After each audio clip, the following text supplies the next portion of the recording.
Welcome, Megan. Thank you. I'm glad to be here. Great to have you on the show again. Yeah, nice. So let's talk about a couple of major issues in the city of Salinas. One's housing, and related to that is homelessness. So we have just heard from Tara about the wonderful plan for the west area of the future growth area of the city of Salinas. So that's going to look like over 20 to 30 years, 4,300 new residential units. But what else is going on in the city? You know, farm worker housing was a big deal, affordable housing. There's some issues in terms of, you know, additional housing that the state's trying to help us with as a city. Yeah, so we're doing housing, a comprehensive strategy really on housing, and you mentioned a lot of them. The West Area Specific Plan, getting that entitled, which would allow up to 4,300 more than 4,300 homes, and some of those homes being inclusionary homes for affordable housing. We're also working on the Central Area Specific Plan, which is next to the West Area Specific Plan, and should be on the heels, and that's almost another 4,000 homes as well, which would again have some required level of affordable housing within it. And then we're just working on a lot of different housing fronts. On the affordable housing side, we've been investing quite a lot of resources and in partnership with great housing developers, the development arm of the Monterey County Housing Authority, and also Mid-Penn Housing. Over the last few years, we've been able to have 90 additional units at Haciendas, which already has 100 units, 40 for seniors and 50 for families. With Mid-Penn Housing, we have our largest permanent supportive housing project going in Chinatown, which is under construction right now, which will have 88 units within it. And so we continue to work with our nonprofit developers to look at other types of housing resources. We were also able to save the housing subsidies through Vista de la Terraza with Chispa. Right. And so we'll continue to kind of push and see how we can bring more affordable housing units into the city. We've been working a lot on housing policy to see what kind of ways we can really build units that might not be expensive or cost as much subsidy. So one of the, I think, most promising opportunities for residents is the accessory dwelling unit, which would allow single family to build an additional unit by right onto their property. And most recently, we've actually waived our city development impact fees, which is roughly about $8,000 reduction in costs to build these accessory dwelling units. And we're really going to start promoting, seeing how we can streamline the process. Can we help folks with plans?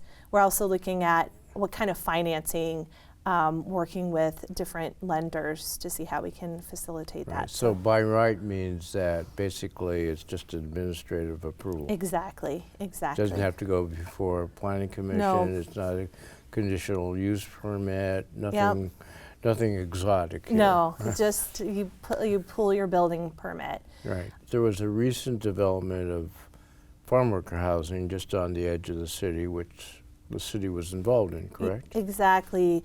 Nunez built a 600-bed facility, 100 units. I think it's 100 units just on the edge of the city near the community of Bronda. They were able to connect to the city sewer, and this type of housing is for migrant housing. And one thing that we've really worked on through the the regional farm worker action plan is identify locations that are within the county, near the city, that could connect to our city infrastructure, but wouldn't put as much strain on the housing within the city. And so we've had great partnership with the growers, and labor contractors are really stepping up to see how they can build housing that would take the relief off of the limited housing stock. Is there there's additional help from the state. Have we realized any of that additional help, or are we still planning for additional resources and having to compete with other places around the state for those state funds?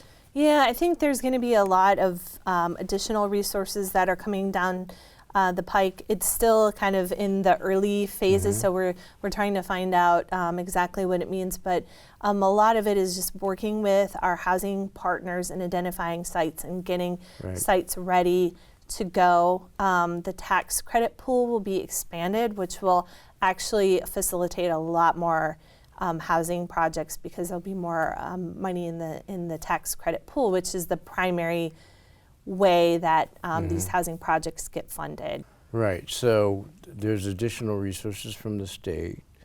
It appears that we'll get some of that money, right? Yeah, we there is the first kind of money that is coming at the gate is money to help cities do some of these things to help prepare the sites for housing development. So whether it's looking at zone changes or updating a housing element, or even looking at someone who might expedite or help, developers through permitting. And so we hope to apply for that funding. The city of Salinas is eligible for $310,000. So that would be what we can apply for. And we, of course, intend to apply for all of it. Great. And then the sustainability plan, the fiscal sustainability 10-year plan called the Salinas Plan, mentions housing as a significant driver of city services and the impact of that. And that calls for how many units additionally over the next 10 years? Yeah, 4,000 units over the next 10 years. That's a lofty goal. Yeah, it is a lofty goal, and I think we need to really think out of the box in order to see how we can achieve it. And that's why, we really have to take a comprehensive, all hands on deck on housing and building those units. Right. Now I think your department has really spearheaded this approach of looking at the planning function as a great way to handle the increases in what, in terms of full development of the city. Yeah, so our department has really been looking at how, through planning, that we can really facilitate housing development and looking to see if there are regulatory barriers to housing development. I think the one thing that Salinas should be really proud of is, even though the 2002 general plan is somewhat old, it really had a lot of foresight, and there is pretty good densities. Right. We have a lot higher densities than many cities, so some of the regulatory barriers aren't as much of impediments. But where we have been able to really look at things critically and make changes, I think we've had a lot of success. One example, too, is an adaptive reuse ordinance, where I think the first ones, again, in the region to really have this adaptive reuse ordinance, and we're already seeing the benefits of it in the Rabobank building, which will have about 50 units. And we've had our first actually successful adaptive reuse project on Monterey Street, where it's a smaller building, but we were able to see 16 units come out of that. And so we really are excited about adaptive reuse, and we think there's a huge potential. So let's transition from the housing, which is very related to the homelessness situation, which is rather acute in our city, Salinas. So you mentioned Chinatown, and that seems to be one area that is, over time, where the homeless have accumulated, if you will. And there's many issues there in terms of full development of redevelopment of Chinatown. So can you kind of bring us up to date what's going on with homelessness, particularly in Chinatown? Sure. So I think it's important to note that we're in the process and almost near the end of the process of developing the Chinatown Revitalization Plan.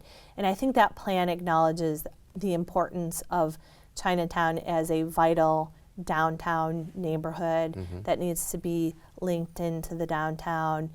In the past, I think, unfortunately, and this is kind of a fair housing issue, it was ignored, and a lot of things were allowed to concentrate in that area, and then over time it was blocked off from being really fully connected to the city. So that thinking is gone. We are moving in a direction to reconnect, and we have to address the homelessness, not only just in Chinatown, but realize homeless services need to be throughout the city. The last time the count was official last year, population count, and then it was done again in March or April this year. January. Yep. But we haven't heard the results of that. Is it your sense that we have many more homeless than that 1361 number from last year? I think we sense that the homeless population has gone up. Just we see it, talking to the police department, the fire department, social service providers. So there's a couple other projects that relate to homelessness that will affect, it appears will affect Chinatown and downtown, which is the permanent year-round shelter and some more additional supportive housing. Yes. And those are going to be on county land? Yes. We're really excited. The city and the county, I think, we are working together like we never have since I've started. We have a really strong partnership, and we're looking a lot more comprehensively at the homeless situation, and they did agree to place a year-round permanent shelter on 855 East Laurel. So the city received, or the area of the city received, money for permanent shelter year-round, and also the city of Seaside. Is that correct? Correct. So it's a county-wide It is a county-wide effort, and I think the leadership, including yourself, at the city have been really great in saying this is not just a Salinas issue. The whole county needs to be doing their part on homelessness. We need to really have homeless services across the county, and Seaside, stepped up, and there will be funding for not only the Salinas shelter and the Seaside shelter, which I think is great because the Leadership Council actually decided to increase the amount to fund both of those. Right. So will there be some more funding from the state in terms of HEAP or CASH or both, actually. For HEAP, we've heard that they're looking at additional funding, and then for CASH, we're actually submitting our application for the second round of CASH, which is another $500,000 that we. I just signed the application today, so we're going to be submitting that, and hopefully we get that round of funding as well. So it seems, unique, at least in the city, that you mentioned public works, you mentioned police, and to some extent fires now coming on board.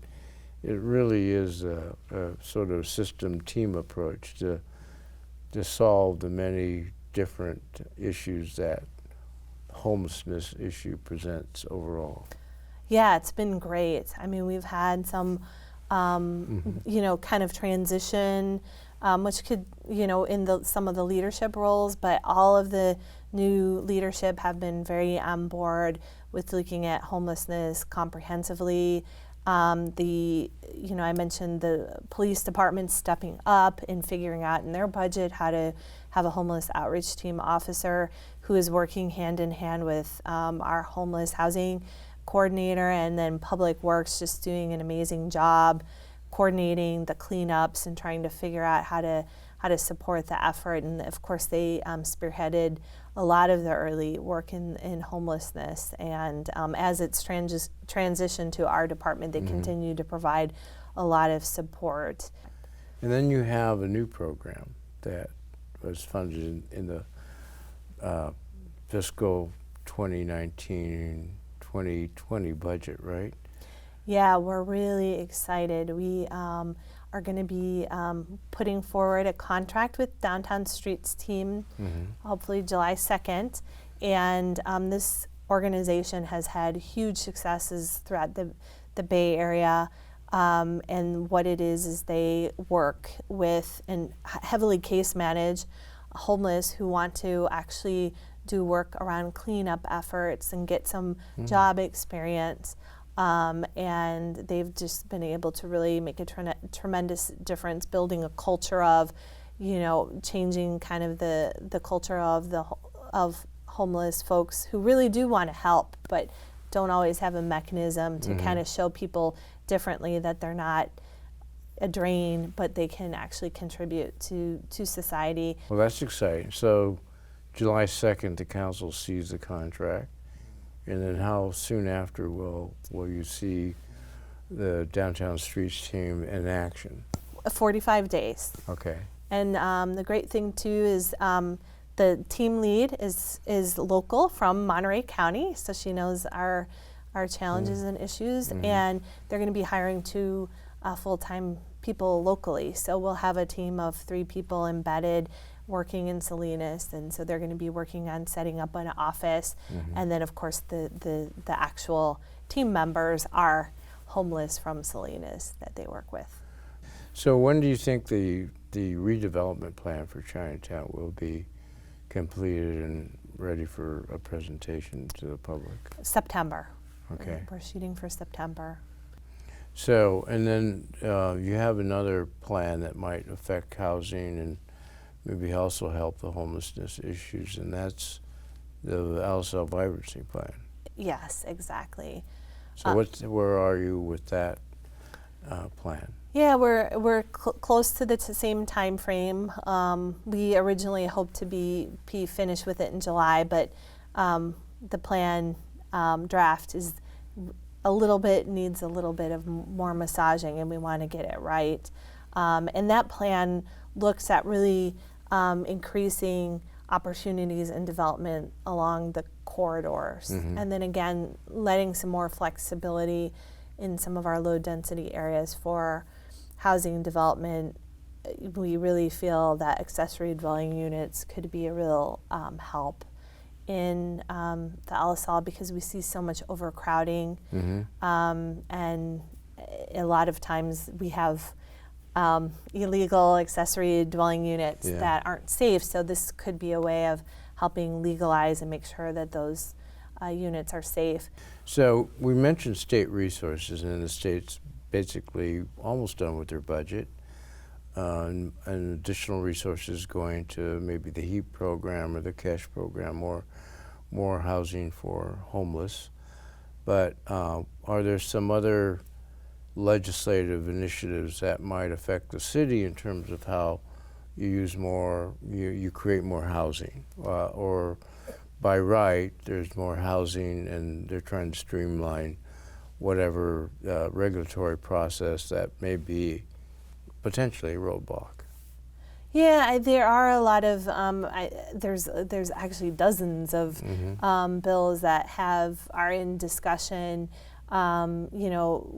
Some of them are concerning from a local perspective because, for example, I think Salinas is fairly good. I think our regulations are really favorable for housing development, and some of the ones that are proposed would strip away our ability to kind of regulate, better design, better development.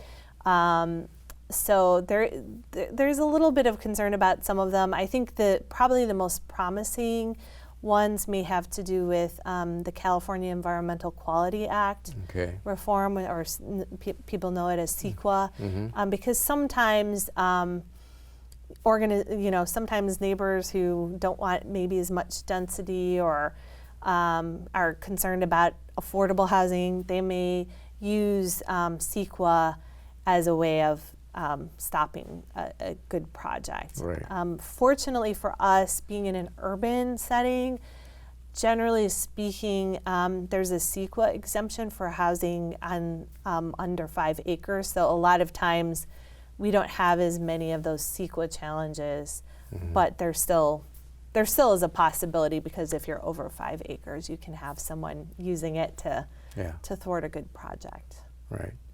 So it's a complicated issue, housing, homelessness, and they relate to each other directly and indirectly. Right. So when you're planning for all these initiatives, how do you track all that? How do you keep it together? There's got to be some obviously commonality, and is that just in the permitting and the planning for it, or is it in, you know, coordination of services, and or is it all those things? It's all of those things. One thing that we do in our department is we have a kind of a master spreadsheet of all of our housing related initiatives, and then we meet as a management team to really discuss how we're going to work together to facilitate the projects. And I have to say I have a great team. We have 6 divisions, and all 6 see their role in facilitating housing, whether it's from the building side, the building permitting side, to the current planning side, where they're reviewing projects and trying to get them out the door as quickly as possible, to I think our housing division team, who is always looking at creative ways of helping to facilitate and fund housing projects. It appears that you're using Chinatown because of the unique logistics. It's pretty much it's off by itself. There's very few ways to get in and out of it, and there seems to be a very high concentration of homelessness issues there. And so it appears the city's putting a lot of resources in and effort and teamwork into that area, not just the city itself, but other agencies. Yeah, I think what we see is Chinatown is really it's kind of the epicenter of the issues of homelessness. Right. And if we can put together a plan that works in Chinatown, it can be rolled out anywhere. And that's why that was the argument that we made to the Leadership Council, because we're using regional funds micro-targeted in Chinatown. And what we said is this will enable us to pilot a plan in an area that is small enough that we can really make a dent. And if we can succeed there on homelessness, we can succeed anywhere, because you have, the highest concentration of chronically homeless, which is the biggest challenge, is how to address kind of chronically homeless. And so that's why I think we're really micro-focused on Chinatown. Right. And, there's a social justice component to it. I mean, Right. the city is, I think, trying to rewrite a wrong where, Chinatown has been perpetually ignored, or, we purposely kind of segregated it off from the rest of the community. And I give the city, yourself, and the leadership at the council a lot of kudos for really, even though that sometimes we hear from the public, just put it in Chinatown, just, Right. keep it in Chinatown. Right. To say, no, we're not going to do that. This is a community that Right. deserves an investment. It's a downtown neighborhood that could be very vibrant. We want a vibrant neighborhood here. Then finally, on the homeless front, and even the housing front, there seems to be so many children that are homeless, Yeah. by definition, that the schools use, right? It's thousands. Yeah.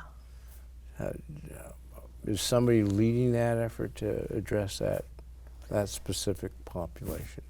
I have to say some of the school districts have stepped up. Okay. On the elementary school side, particularly. I think the Salinas Elementary School District has been really stepping up, and I think that's kind of the next focus that we need to have, because a lot of the kids that we're talking about are, represent maybe the farm workers that we're trying to Right. work with through the farm worker housing study. And I think we need to really work on that front, because Right. yeah, it's just breathtaking. It's 9,000 students, and I think those are probably undercounted in the in the county. Right. Now, the highest number of homelessness, I think about 18 of those schools are in Salinas, in the city of Salinas. So Wow. it's something we really Right. need to confront. Right. And I think the schools, we've talked to Alisal and the Salinas Elementary School have a lot of interest in how we might coordinate with the shelter, Okay. because we know that they are likely going to have families in the shelter that are in their school. So how do we work together to do some work? So that's Right. kind of the next front of Right. what we need to Right. do with homeless services.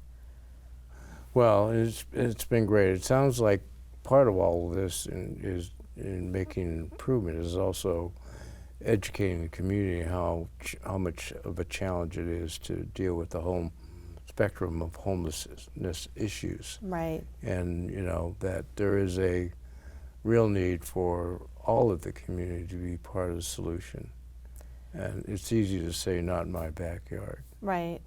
Absolutely. And one pitch I'd like to make out there Sure. is it's really important, people wanting help with the homeless situation. And one thing I would instruct people, find a good organization to support, to volunteer for, but please do not come to Chinatown Right. and drop off food or blankets or any of that. It may feel good, it may feel like you're helping, but it's actually, and sometimes it's encouraging people to or it's discouraging people from actually getting help, signing up for the services that they need. Right. And also, we're having a tremendous amount of waste challenges in these areas Right. because the homeless will get some of these goods and just discard them. But Right. through a organization, we can make sure that they're Yeah. getting the help, but Right. in a way that's not going to be a detriment to the homeless.